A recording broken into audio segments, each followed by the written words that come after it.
guys, it's Josh from Shades of Green, here to show you the correct way on how to build a retaining wall. This is a job we'd finished up in Reed City, Michigan about a week ago.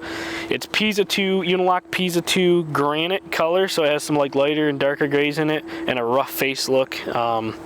Beautiful wall for someone looking for that rough face.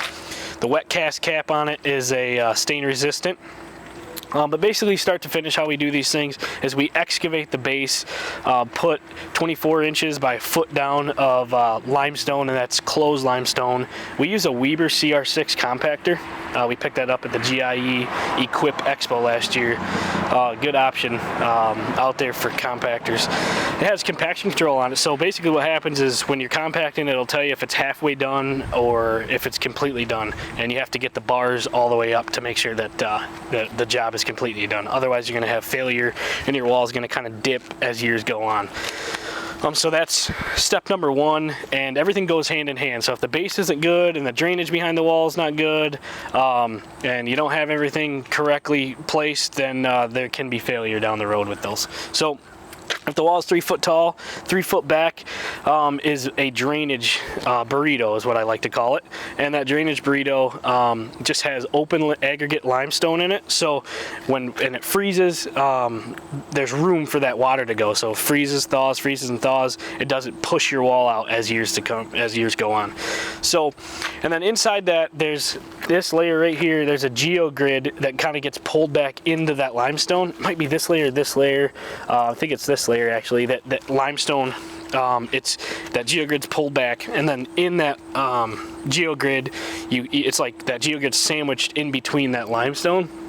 So if you were to compact it, try to pull it out without the wall here, there's just no way a human could even pull that out. He'd have to use a piece of equipment or something like that. So basically, that's kind of how that's built. And then the drainage pipe starts here, ends down there in this wall, and it drops about 2 to 3 inches every 10 feet just to make sure that the gravity pushes that water out the wall. You don't want to keep a bunch of water behind these things, otherwise they'll end up pushing out. With the winters we've had, they freeze and thaw.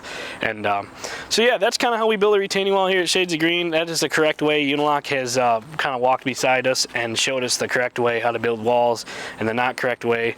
You wouldn't put sand behind this wall, you wouldn't put topsoil behind this wall, or open round stone, like if you use a 4A stone or just a P stone behind. A lot of people think you use P stone behind these things for drainage. Yes, they're great for drainage, there is cavities, but the thing is when you put that layer of geogrid in, it's round, so I can just pull it out as if you pull hard enough, it will pull because that stone rolls next to that geogrid. So that's why you have to use that sharp, like chipped limestone that has open fillers. But hopefully I gave you guys enough information about how we build these things. If you have questions, I'd be happy to help you at your house build one, or if you're looking for an estimate, we can come there and we can draw and have our designer kind of show you how things are done. So we appreciate you. Thank you so much. I'm Josh, Shades of Green. I'm out.